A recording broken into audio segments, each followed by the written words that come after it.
I wanted to start this video by talking a bit about Rikka and her case of being Apollo, because a common comment I received on my previous video is that I disregarded Rikka's chances just because her case seemed obvious.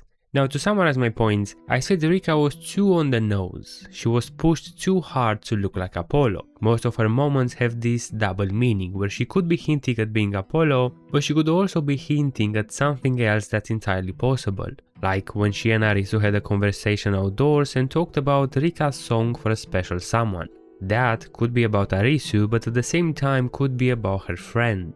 Or when Rikka mentioned the Apollo spacecraft. Again, that could be a hint or could be part of her interest. You could argue either, but the bottom line is that both are plausible. That's a running occurrence for Rikka. And some people commented that I'm looking too much into it, doing mental gymnastics to substantiate my points. And I've been thinking about that. Am I looking into it too much? Because I do tend to do that sometimes, it's a fair point.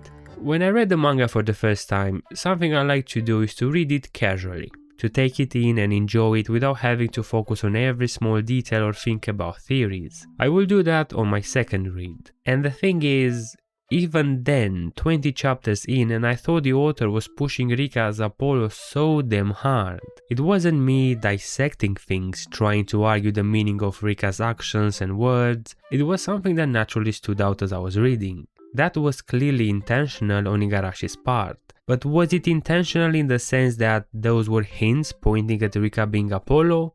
Or was that just smoke painting her as a red herring? The only other manga I know by Igarashi are Senryu Shoujo, which is a rom-com, and Detectives These Days Are Crazy, which is a gag manga. Both are great series, but neither has any major mystery tied to them. And even writing-wise, they don't have any particular thing they're trying to hide in their stories. Nothing like a plot twist or some big reveals that were hinted at. So I can't really form an idea of his writing style when it comes to mystery from his other works. My dilemma with Rikka is that it's an obvious mystery. Therefore, what's the point of an obvious mystery? Is that what Igarashi is going for here? And I really doubt that, because given the way he wrote parts of the manga, like the flash forward scenes with Arisu, Iko, Nene, those scenes where they were adults, he wrote them cleverly enough to not give anything important away, but also keep the mystery going. For example, in chapter 84 we get a flash forward to adult Nene. We can see that she made it as a voice actress, so Arisu fulfilled his promise. Then she explains a concept to a fan that she learned from someone dear to her. The fan wonders if that person could be her ... implying that she's referring to Nene's possible partner, whether that's a boyfriend or husband, or maybe just the person Nene is looking up to. But what I want you to notice here is the layout and how this scene is written. There's enough information to make you ask questions, but not enough to give anything away. Nothing in this scene is obvious. So my point is, if Igarashi can write scenes like these, and he did it plenty of times throughout the manga, then why would he make Apollo's identity so obvious? The other thing about the Rikka is too obvious argument is that it isn't just surface level. It's not like you can break down the arguments in her favor and reach a reasonable conclusion. What are the main arguments in her favor? Let's break that down. 1. She's writing a song to a friend that she feels she let down. You can 100% argue that the dialogue and the paneling suggest she's referring to Arisu. I mean, she even posed the question to Arisu, would he be okay with someone writing a song for him?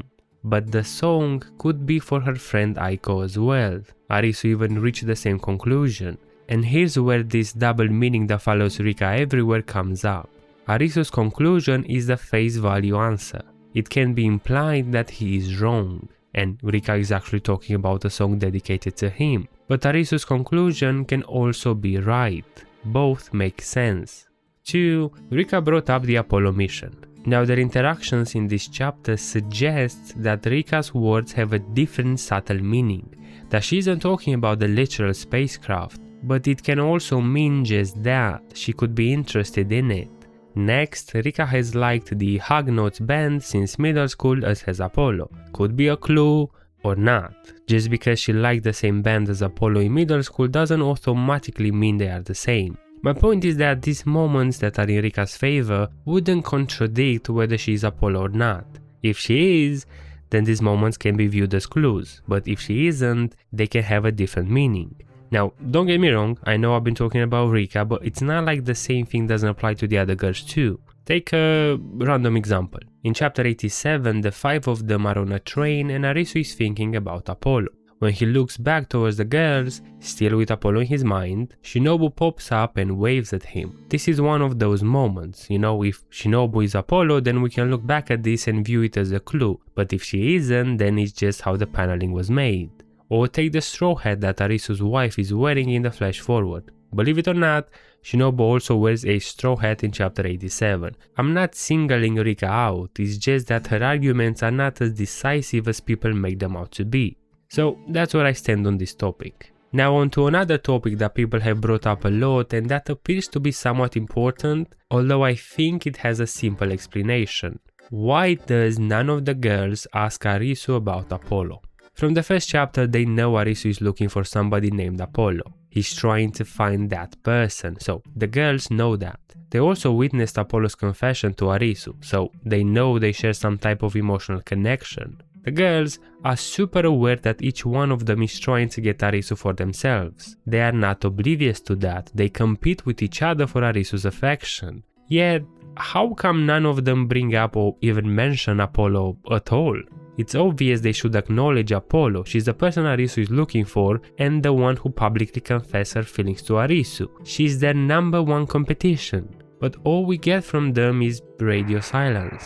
This could have an explanation which I'll get into shortly, but in my honest opinion, I really believe this is just plot convenience. It's convenient for Igarashi to write the story this way, because the only other explanation would be that they are all somewhat connected to Apollo, which you'd think it's an aha moment, a gotcha twist, but it's not. This is literally the only explanation, which is easy to deduce. They're either connected to Apollo or they're not, in which case it's a matter of plot convenience. Now if they are connected to Apollo, it just means that they know who Apollo is, although it gets a bit complicated. First, let me just throw out the window the possibility that all 4 are Apollo. I saw this brought up a few times, but it doesn't make any sense to me. First of all, they do not know each other for that long. They only met in high school, they don't share a history before high school, therefore they couldn't have had a shared podcast if they didn't know each other. Second, Apollo is mainly confiding about her life in the podcast, about her struggles, her regrets, her dreams. The 4 of them didn't have a similar life at all. Nene was having a tough time with her father, Rikka was struggling with pursuing music and leaving her friend behind, Shinobu's parents went through a divorce, Iko had to deal with bullying. Even if somehow they did, like, how would that work? Would they take turns to talk to Arisu about their lives? Would they do that at midnight every day? Just take turns? It doesn't make sense, right? It doesn't make sense at all. Also, would Arisu really not notice the difference in Apollo's voice if he listened to her almost every night? Even if they sounded similar, they didn't sounded the same. It's not just about the timbre of their voices, it's about the volume, the intonation, the speech pattern. They were in middle school. Come on guys, I'm all for every theory being a possibility, but this one is just not. It's just not a thing. With that out of the way, if they are connected to Apollo, then it means one of them is Apollo and the other 3 know that, or at least one of them knows that. And I think that would have been fine, like if they had an agreement between them that Apollo wanted to keep her identity hidden, like how they kept Iko's bullying secret hidden, sounds pretty plausible. And it would have been fine if Apollo didn't make a move in chapter 86. If they had an agreement and she still used Apollo to make a move, right, confess her feelings to Arisu again, then why didn't the others react? We see their inner thoughts quite often. You'd think they would at least allude to that, which makes me think, if they do know, then shouldn't we be given a hint? We knowing that changes nothing unless Apollo is none of them, which is something I don't even want to entertain. I feel like it's another instance of plot convenience, because I do believe it's obvious they should have some interest in this Apollo person, yet they keep it radio silent again. Very, very strange. Not as strange as the idea that Arisu's wife may not be Apollo. Now I entertained this idea myself in my previous video, but the more I thought about it, the more the quintessential quintuplets popped into my head. If you remember, or if you didn't read that series, Spoilers, I guess. The story has a similar mystery with one of the queens meeting Futaro when they were children. Now, Futaro doesn't find out which one of the sisters he met back then, but it just so happens that the one he marries is also the one he met during his childhood. What I'm getting at is that I think it's entirely possible that Arisu will end up with Apollo, but he won't know she is Apollo. Because while Arisu shares an emotional connection to Apollo, there is no way he actually loves her and wants to marry her. He doesn't even know how she looks like. This is how the narrative is shaping up to be, similar to how in the quintessential quintuplets, Futaro was curious about who he met as a child, but it didn't matter in the end. Yes, it just so happened that they were the same person, but he married Yotsuba because of who she was in the present.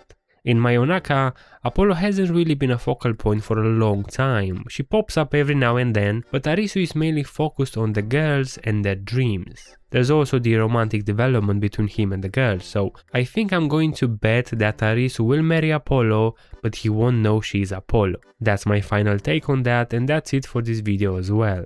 I wanted to have a more casual discussion type video, because I don't think the chapters that we got after I've made my theory video have changed anything. There are some scenes where one could say there are hints about a particular person, but nothing major that would change my opinion. I feel like the clues have already been set in place and now we're in the endgame. The only thing left, mystery wise, is the reveal, which I'm eagerly waiting for. That being said, thank you for watching.